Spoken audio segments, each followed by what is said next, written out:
मेरे ससुर जी ने मेरे साथ मेरी ननद को भी। अस्सलाम वालेकुम दोस्तों, मेरा नाम अफसाना है और मेरी उम्र 28 साल है। मेरे पति को एक्सपायर हुए 4 साल हो गए हैं और इत्तेफाक की बात तो यह है कि मेरी ननद का तलाक हो गया है। मेरी ननद का नाम नूरजहां है, प्यार से सब उसे नूरी कहते हैं। वह भी काफी खूबसूरत है, सब लोग उसकी खूबसूरती की तारीफ करते हैं। लेकिन उसका तलाक उसकी मर्जी से हुआ था, क्योंकि उसका पति बहुत शराब पीता था और उसे परेशान करता था। उसने अपने पति से परेशान होकर तलाक कर लिया था। अब वो हमारे घर पर ही रहती है कि आने की अपने मायके में। मैं आपको बता दूं, मेरे ससुर जी एक वैद्य है। मेरे ससुर जी का देसी दवाइयाँ का क्लिनिक है और वह लोगों का देसी दवाइयाँ से इलाज करते हैं। लेकिन मेरे अब्बू ससुर जी बहुत ही अच्छे इंसान हैं। लेकिन मैं आपको बता दूं, हमारे सासू माँ अपने मायके में रहती है, क्योंकि उनकी काफी जमीन है, आम के बगीचे हैं। क्योंकि हमारी सासू माँ का कोई भाई नहीं है, तो वह मजदूरों को लगाकर वहाँ खेती देखते हैं और बगीचों की देखभाल रखती है। मुझे कभी कभी हमारे घर आया करते हैं, यानी कि अपने ससुराल।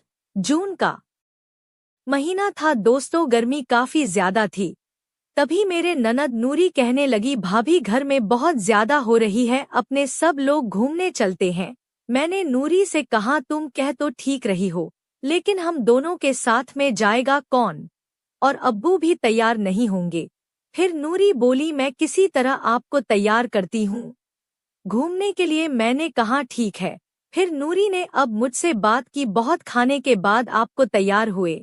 लेकिन अब्बू कहने लगे, तुम्हें घूमने जाना कहाँ है।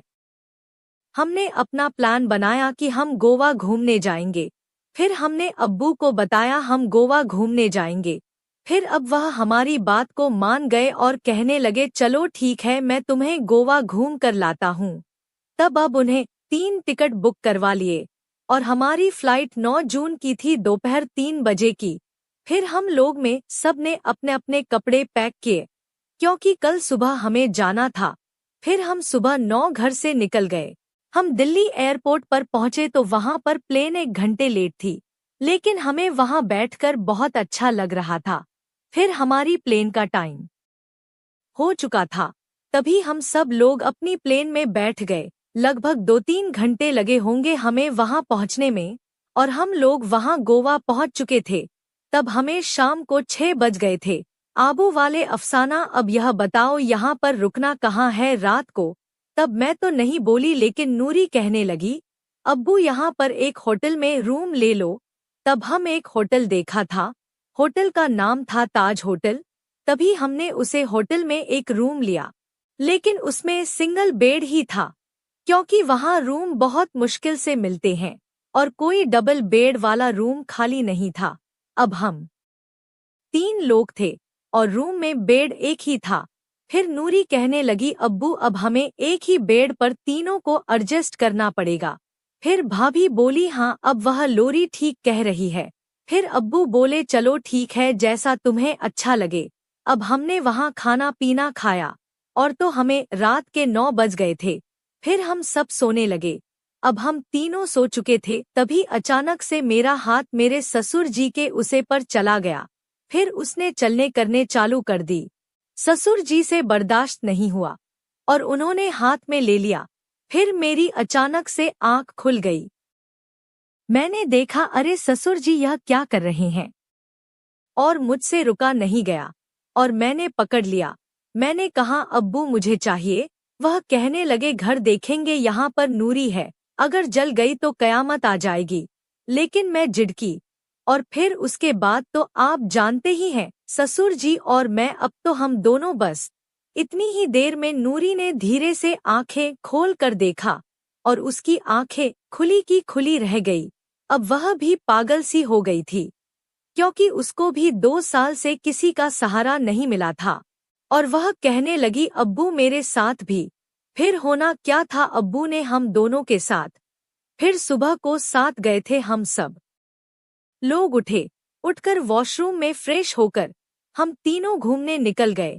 हम लोगों ने पूरे दिन गोवा घुमा।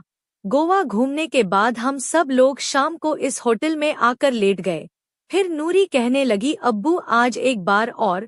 अब्बू कहने लगे नहीं अब नहीं। फिर मैं भी कहा हाँ वह मेरा भी मन है। फिर बहुत बार कहने पर अब्बू ने फिर से वह सब हमारे साथ एक एक बार हमारा मन बहलाने के लिए। अब हम दोनों बहुत खुश थे। तभी अगले दिन 9 की हमारी फ्लाइट थी। हम सब लोग नहा धोकर फ्रेश होकर खाना खाकर अपनी फ्लाइट में चले गए और तकरीबन 12 बजे हम घर पहुंच गए। अब तो कभी नूरी कभी मैं वह सब अप्पू के साथ करने लगे थे। दोस्तों हमारे बरसों की इच्छा अब पूरी होने लगी थी। हमें अब किसी चीज का दर्द महसूस नहीं होता था। अब हम दोनों बहुत खुश रहने लगे थे और अब हम सब बहुत खुश रहते हैं। तो दोस्तों कैसी लगी हमारी कहानी? अगर कहानी अच्छी लगी हो तो वीडियो को लाइक और चैनल को सब्सक्राइब कर लो, क्योंकि ऐसे ही कहानी लेकर हम आते रहते हैं। लव यू, टेक केयर, आपका दिन शुभ हो।